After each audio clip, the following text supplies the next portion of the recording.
start with that top story. Ace Magashule has been suspended. It has, of course, been 3 years since Cyril Ramaphosa put dealing with corruption on his priority list while running for the ANC presidency. Now, his determination to act has been tested. Ramaphosa and his allies in the ANC have been, up until now, caught in a standoff with Magashule and allies of former President Jacob Zuma. At the heart of this is an ANC-NEC decision that leaders charged with corruption should step aside. Govan Whittles looks back at that decision and what is likely to happen next.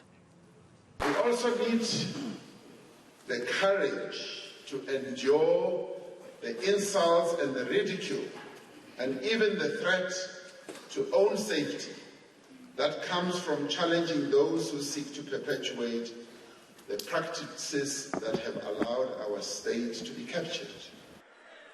It was this promise to confront corruption that set President Cyril Ramaphosa on a collision course with the dominant faction in the ANC.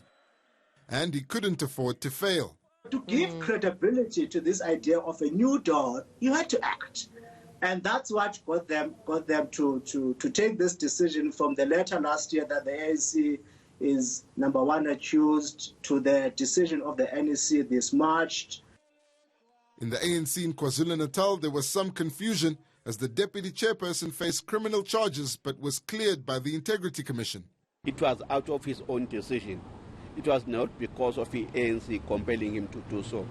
So the Integrity Committee that confirmed that he took the interest of the organization far above himself. So as things stand, he is reinstated as the ANC deputy chairperson. Mike Mabuya Kulu has since stepped aside, but Ace Magashule forced the leadership to act. In terms of the guidelines, it's quite a straightforward process. If somebody is charged, the next thing that should happen is that that individual must immediately step aside.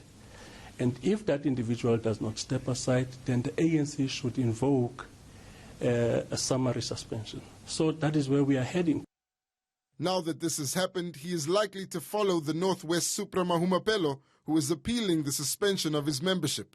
So you can hate me, but you can't get me out of the ANC, unfortunately. They've tried in the past. Madeso looks, when I was the provincial chair of the Youth League, I was suspended. And they failed. But one analyst is warning that widespread support for the step-aside decision may be short-lived. The local government elections and the regional as well as provincial conferences that must take place will become an acid test as to where the membership support base is shifting.